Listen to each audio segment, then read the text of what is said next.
நம்ம சேனலில் வீடியோ போட்டோடனே உங்களுக்கு மெசேஜ் வரணும் அப்படின்னு நீங்கள் நினச்சிங்கன்னா ரைட் சைடில் இருக்கிற ரெட் கலர் சப்ஸ்கிரைப் பட்டனை ப்ரெஸ் பண்ணிக்கோங்க. அப்படியே பக்கத்தில் ஒரு பெல் சிம்பிள் வரும், அதையும் கிளிக் பண்ணிட்டீங்கன்னா உங்களுக்கு மெசேஜ் தவறாமல் வரும். சரி, வாங்க வீடியோக்குள்ளே போகலாம். இது ஒரு உண்மை சம்பவம். இந்த சம்பவம் திருவண்ணாமலையில தான் நடந்துச்சு. 2 காலும் இல்லாத ஒரு முதியவர் ஒருத்தர் கட்டா வச்சு தான் ஊனிக்கிட்டு திருவண்ணாமலையை சுற்றி வர்றதுக்காக கிரிவலம் போவார். அந்த மலையில் எப்பயுமே அவர் அடிக்கடி சுற்றி வர்றது உண்டு. அன்னைக்கும் பார்த்தீங்கன்னா அந்த பெரியவர் தான் கட்டை காலோட பார்த்தீங்கன்னா நொண்டிக்கிட்டு கட்டையை ஊனிக்கிட்டு கிரிவலம் வந்துக்கிட்டு இருந்தார். ஆனால் இந்த முறை ரொம்ப சோர்வாகவும் உற்சாகமே இல்லாமல் ரொம்ப வருத்தத்தோட கலக்கத்தோட அந்த மாற்றுத்திறனாளியான அந்த முதியவர் மலையை சுற்றி வந்துக்கிட்டு இருந்தார். அதுக்கு காரணம் இருந்துச்சு. என்ன காரணம் அப்படின்னு சொன்னால், பல தடவை கிரிவலம் வந்திருந்தாலும் இதுதான் கடைசி முறை அப்படின்ற முடிவுக்கு அவர் வந்திருந்தார். ஏன்னா கால் ஊனமுற்றதால தன்னோட குடும்பத்துக்கு பாரமாக இருக்கிறதா அவங்க குடும்பத்தார் எல்லாரும் நினைக்கிறதா இவர் நினைக்கிறாரு. குடும்பத்திற்கு எல்லா பிரயோஜனமும் இல்லை நம்மளால் அப்படின்னு சொல்லி நினைக்கிறாரு. அவங்களுக்கு சிரமப்பட்டு அப்புறம் அவங்களுக்கு பிடிக்கவே இல்லை அப்படின்ற மாதிரி ரொம்ப பாரமாக இருக்கக்கூடாது அப்படின்னு சொல்லிட்டு இவராகவே நினச்சிக்கிட்டாரு. இனிமேல்ட்டு அவங்களுக்கு நாம ஏன் பாரமாக இருக்கணும், அதனால் இனிமேல்ட்டு அவங்கள விட்டு விலகி யாருக்கிட்டையும் சொல்லாமல் கண்காணாமல் ஏதாவது ஒரு கிராமத்துக்கு போயிடலாம் அப்படின்னு சொல்லிட்டு அந்த பெரியவர் முடிவு எடுக்கிறாரு. எப்பயுமே நம்ம அண்ணாமலையார் கோயிலில் திருவண்ணாமலையை சுற்றி கிரிவலம் வர்றது உண்டு. அதனால் இந்த தடவையும் அதே மாதிரி ஒரு தடவை சுற்றிவிட்டு கடைசி தடையாக திருவண்ணாமலை மலைக்கு கிரிவலம் செய்யறதுக்காக வந்திருக்காரு.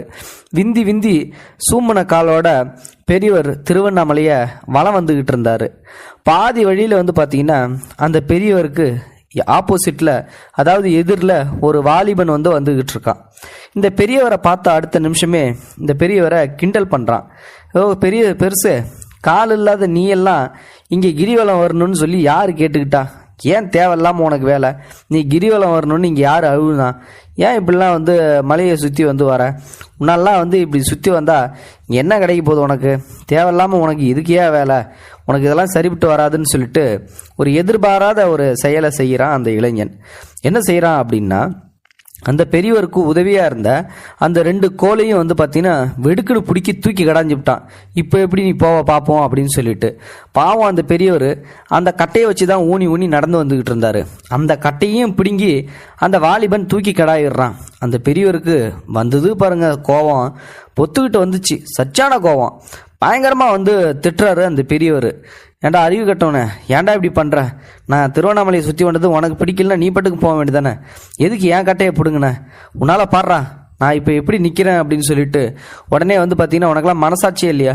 நீ தான் மனிதாபமே இல்லாத இருப்படா அப்படின்னு சொல்லிட்டு அவனை ஆபாசத்தோட ரொம்ப பயங்கரமாக திட்டுறாரு அந்த பெரியவர்.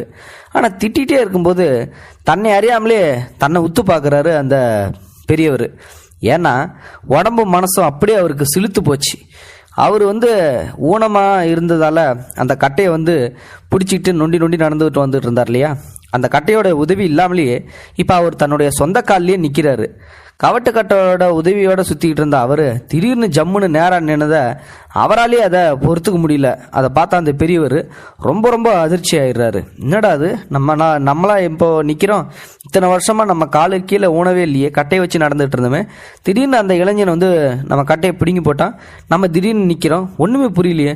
அப்புறம் அவருக்கு புரிஞ்சு போச்சு, வந்தது அண்ணாமலையார் தான் நம்மளை சோதிக்கிறதுக்காக இவ்வளோ நாள் நம்மளை கஷ்டப்படுத்திருக்காரு. இன்றைக்கி நமக்கு கடைசி நாள்னு சொல்லிட்டு நம்ம அண்ணாமலையை சுற்றி வரலான்னு சொல்லி நினச்சோம்.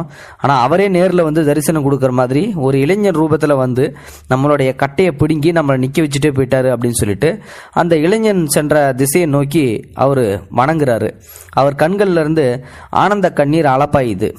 அதுக்கப்புறம் பார்த்தீங்கன்னா திருவண்ணாமலையை விட்டு அந்த பெரியவர் எங்கேயுமே போகவே இல்லை, அங்கேயே தான் இருக்கிறாரு. இந்த உண்மை சம்பவத்தை பக்தர்கள் நிறைய பேர்கிட்ட சொல்லியிருக்கிறாங்க. பகவான் இந்த மாதிரி வந்தார் இளைஞர் ரூபத்தில் அப்படின்னு சொல்லிட்டு. இதோ இந்த விருபாட்சி குகையில் பகவான் இருந்தப்போ நடந்த சம்பவம் இது உண்மை சம்பவம். அந்த பெரியவர் அதுக்கப்புறம் பல ஆண்டு அதே மலையிலேயே திருவண்ணாமலையிலேயே வாழ்ந்து மறைஞ்சதை எல்லாரும் தெரியும். நிச்சயமாக வந்து அந்த விஷயத்தை தெரிஞ்சிருப்பீங்கன்னு நினைக்கிறேன். நிறைய பேர் கண்டிப்பாக வந்து அந்த விஷயத்தை தெரிஞ்சிருப்பீங்க. அந்த பெரியவர் அங்கேயே தான் இருந்து இறந்தும் போனார். அருணாச்சல மலையை சுற்றி வர்றதால அத்தனை பலம் இருக்குது அப்படின்னு சொல்லிட்டு சுட்டி காட்டுறதுக்காக ரமண மகரிஷி இதை சொல்லுவார். நம்ம பகவான் அண்ணாமலையார் தான் அந்த இளைஞன் அப்படின்னு சொல்லிட்டு எப்பவுமே மெய்சிலிக்க வைக்குது. கால் கொடுத்த அந்த இறைவன் தான். கடவுள் எல்லா நன்மைகளையும் செஞ்சுட்டு நான் தான் இந்த நன்மையை செஞ்சேன் அப்படின்னு சொல்லிட்டு என்னைக்காவது சொல்லியிருக்காரா என்ன? அது என்றைக்குமே கிடைக்காது. அப்போ இல்லை, இப்பயும் நீங்கள் அண்ணாமலையாரோட சன்னதிக்கு போய் நின்னீங்கன்னா உங்களுக்கு என்ன கிடைக்கணுமோ அதை எல்லாமே உடனே தருவார். உண்மையிலுமே இந்த உண்மை சம்பவம் நம்மளையே மெய்சில் இருக்க வைக்குது. உங்களுக்கு எப்படி இருந்துச்சுன்னு மறக்காமல் கமெண்ட் பாக்ஸில் சொல்லுங்கள். தேங்க்யூ ஃபார் வாட்சிங். இது போன்ற செய்திகளை உடனுக்குடன் நீங்கள் தெரிந்து கொள்ள மறக்காமல் எங்களுடைய சேனலை சப்ஸ்கிரைப் செய்யவும், கூடவே பக்கத்தில் வரும் பெல் ஐக்கானையும் கிளிக் செய்யவும்.